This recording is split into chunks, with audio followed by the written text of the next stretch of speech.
Hey guys, welcome back to the channel. It's Really, and today we're going to be talking about the Canon M50 4K. So 4K has been increasingly popular over the past couple years. Just slap 4K on anything and it gets a bunch of people's attention. The Canon M50 was the very first camera that Canon put their 4K in a competition where all the other companies either had 4K or were just getting 4K. And it was exciting to see that Canon was finally stepping into the ring. 4K in a Canon camera, it was revolutionary. Until people found out that there was going to be a 1.6 times crop. 1.6 times crop is already pretty big, but on top of that, you were losing the dual pixel autofocus that Canon was so famous for. You were just going to be left with the contrast detection autofocus, which does work but isn't as accurate as the dual pixel autofocus. So in my opinion, it was just a double whammy. So one, you're going to have 1.6 crop, which means you're going to have less of a frame to work with, and two, you won't even be able to be seen properly because you're not going to be in focus. So my original video was going to be me talking about how you can have Canon M50 4K with no crop using the Viltrox speed booster, but when I actually went and ran the numbers and did the calculations that you needed to apply the crop and the multiplier that the speed booster gives, it just didn't make any sense. So take the 24mm lens for example. After crunching through all the numbers, at the end of the day, with this Viltrox speed booster, you're still going to be left with 43mm. And 43mm is really close to 50mm, which is not horrible for vlogging, but you kind of want more frame so you can see the background and not just your face. In addition to that, you're still getting contrast detection autofocus. In the end, it would have been better to just take the kit lens, which is the 15-45, apply the 1.6, and you're left at 24mm. So after a couple hours of writing for this video, I did not want to make this video go to waste. So I decided I'm just gonna make this video a straight up mini review of the Canon M50 4K. So now I'm going to be heading down to a park nearby my house and we're just going to be testing out the vlogging. So I'm going to try and hold the camera out to right about here, fully extended, to give you guys that full like kind of vlog look of what it looks like fully extended out, so you guys can really see how much of a frame that you're actually getting. So let's go to the park right now. Okay, so right now guys, I am currently at a nearby park, but right now this is kind of what it looks like vlogging in 4K on the Canon M50. So currently I'm at arm's length as far as I could extend it, and this is kind of the frame that you can expect.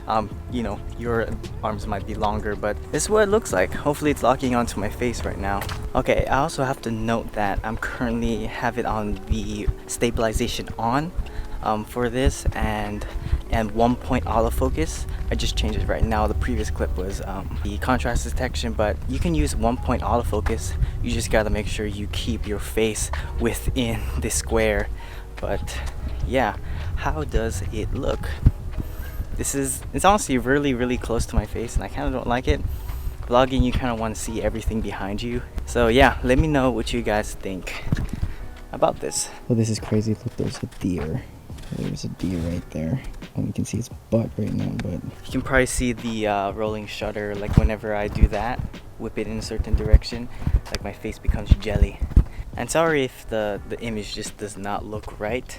It's a I'm like here at noontime, the brightest, sunniest part of the day and the hottest part of the day, and I'm wearing black. And so I basically had to crank up my f-stop to 16, ISO 100. Of course, we're at 24 frames a second, so at 1/50th. Okay, the sun's kind of going away. Oh yeah, I also forgot to note, I'm using the 15-45mm kit lens that comes with the M50, and it's zoomed out currently. So this is all the way zoomed in, all the way zoomed out to 15mm, and this is what it looks like. Yeah, when you're vlogging. As you can see, this is probably equivalent to about 24mm. So yeah, this is kind of what it would look like on this camera. A lot more light in, there you go. So I'm allowing a lot more light in now. It was just so bright earlier, but how's it look now? So with this 1-point autofocus I'm using right now, it's kind of difficult to keep my face there because I can't like, you know, move my face out of it or else it's just gonna lose focus. Contrast detection would probably lose track of my face easily. I don't know if there's a very high contrast between me and the background. Oh yeah, see, I'm out of focus again. Hopefully for you guys, this is a great test to see what it would look like if you were to vlog with this. Stabilization's on too, so it's gonna crop in slightly in addition to a 1.6 crop in 4K.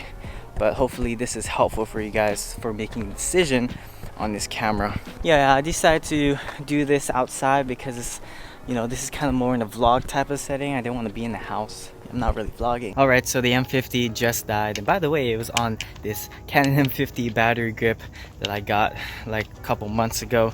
But this battery grip is so good. I don't remember the last time I charged these batteries. And it only died now. It's probably been a month. I don't know, a month and a half since I last charged these. So yeah, gonna head home now and review the footage. So after looking at the footage, I hope you guys realize that it's a very cropped in image. So I was holding it as far as I could away from myself, and it was still very hard to catch more than just the top of my head to like anywhere lower than my chest. And like I said, I'm using the 15-45 zoomed out all the way to 15, and you still have you know, not much room. So especially for vlogging, you want to have a lot more frame available so you can kind of see what's behind you and see not just your face. And now talking about the stabilization, you can really see the rolling shutter in those shots because I'm not using any kind of stabilizer. I'm just pretty much using my hand and walking that way, trying to keep my hand as steady as possible. And you can just see that it's very shaky. I did have stabilization on. The Canon M50 has two different settings for stabilization. On and enhanced. I pretty much had it on, but for both of those settings, it's gonna crop in slightly. Enhanced is gonna crop in even more, but it's gonna smooth out a lot of things. So in addition to the 1.6 crop you're getting from the 4K, having stabilization is gonna crop in even more. And my last point I want to touch on is the autofocus. So I started the video with the contrast detection autofocus, and I noticed it's just not locking onto my face as well. So I did switch over to the 1-point autofocus to see if that would help. And for what I saw, 1-point autofocus kind of works when you're inside the square. So when you put on 1 point, you pretty much set one area that it's gonna focus on. So when you're vlogging, your head is kind of like all over the frame, right? It's never only just in one spot, unless you know you're doing something that I'm doing right now. But if you do choose to do the 1-point autofocus, you're just gonna have to keep in mind as you're vlogging or taking video to keep whatever you want to keep in focus within that little box. So those are just some things you're just gonna have to keep in mind as you're vlogging in 4K if you decide to. The stabilization is gonna crop in even more. The autofocus is not gonna be as good, and the crop is gonna make your overall frame and your image a lot smaller. But it'll look real good on a big 4K screen, right? In my opinion, the best use cases for the 4K and the Canon M50 is gonna be for like B-roll shots, or it's gonna be for situations where you really want to get close to something when you can't actually physically move, and you can really like punch in on that image. 4K is gonna be great for those two scenarios. If you guys want to learn more about the Canon M50 4K, I made several videos talking about it. One talking about the best autofocus setting to use, and another one just going through the ins and outs of the 4K. If you guys are interested, I'll definitely have them linked down below or in the card above. If you guys found some value in this video, make sure you hit the like button and consider subscribing for more videos just like this. So as of recording this video, I'm currently at 998 subscribers, and it's absolutely crazy. I never actually thought I'd get to this milestone, and I really couldn't have done it without all you guys. So keep an eye out for that 1,000 subscribers special. You guys won't want to miss that video. With all that said, thank you guys so much for watching this video, and until next time, I'll see you guys later.